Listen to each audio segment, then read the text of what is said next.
President Obama taking a cue from the president-elect. TMZ today released photographs of a brick wall being built around Obama's new home in Washington, D.C. No, really? Didn't he say that somebody would be imprisoning this country if we built walls? And now he's imprisoning himself. There are some who would like to see him do so, but there it is. Earlier today, Mr. Trump took to Twitter to slam the national left-wing media for the reporting on his plans to build that wall on our border.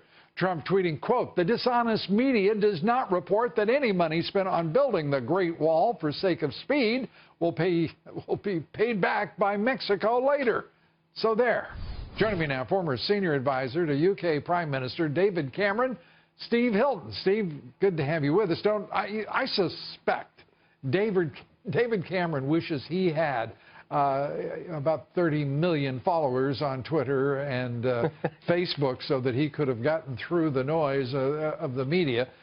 Donald Trump has it, and the people who keep complaining are the members of the national left-wing media because they can't filter him, they can't distort his language or his meaning. What do you think?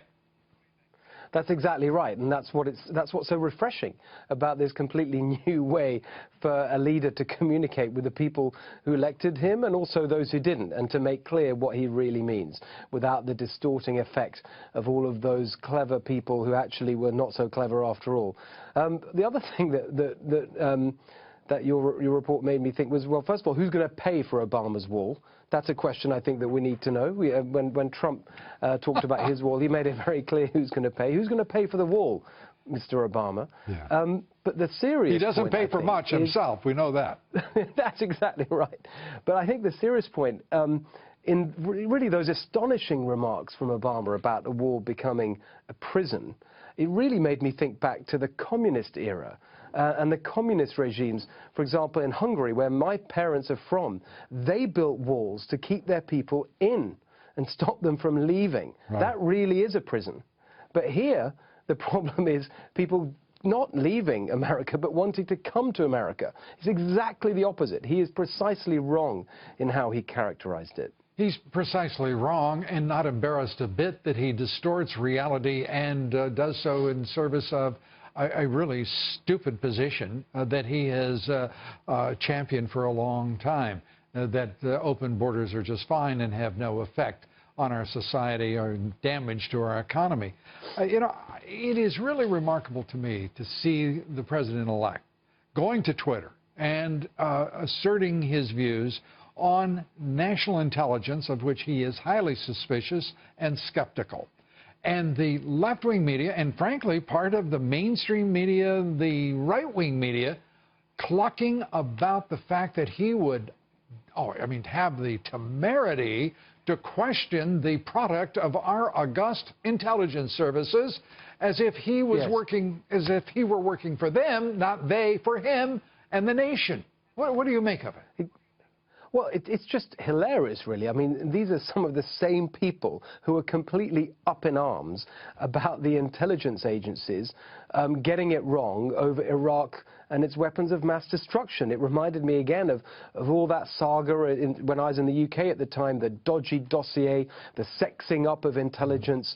And so to be skeptical of intelligence reports, I think, is exactly the most reasonable thing that you would want a leader to be doing, and making sure that there's concrete evidence, really solid evidence for any conclusions, because we've seen what happens when intelligence is politicized. That's what happened over Iraq, and there's a very clear connection, isn't there, between the conclusions as they were of these intelligence reports and the political ends that they would serve, which is to help delegitimize and undermine the president-elect. Well, disinformation campaigns are nothing new, even in peacetime, in democracies. And I'm thinking particularly of all of the disinformation that was used to attack the very idea of leaving the European Union on the part of the UK, Brexit. And now we're watching a slow walk by Theresa May, the new prime minister, and the establishment is working its damnedest to make sure this thing does not happen at all soon, despite all of the news since Brexit has been not only positive for the UK, but immensely so Are they going to be able to succeed in slow walking, perhaps even stopping Brexit? Well, they're certainly trying. I mean, look what happened. The people voted against the establishment, and then the establishment couldn't cope with the result, and they're trying to undermine it in every way. Remind you of anything? That happened, it's over 6 months ago now, and all you've seen is the European Union bureaucracy in particular trying to make it as difficult as possible for the will of the people actually to be implemented, and the reason is very simple.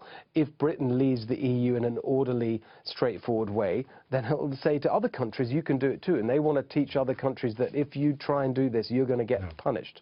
Now, I think the real answer is for Theresa May very quickly to bring some good news about the economic benefits of leaving the EU, and that brings us to the US. Because if you remember, during the Brexit campaign, part of that disinformation effort actually came from President Obama himself, who said that if Britain left the EU, then it would be at the back of the line for a trade deal. He would have a fit if a foreign country were meddling in the political affairs of another.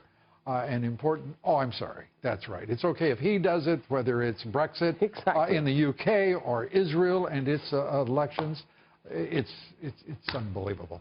Steve Hilton, it's a great contrast, and the thing is that but actually with Trump now, the British can get a really good trade deal because he's someone who supports the right of a country to make its own laws and run its own affairs. And he's also a rational human being, which will be helpful. Steve Hilton, thanks so much. We appreciate it.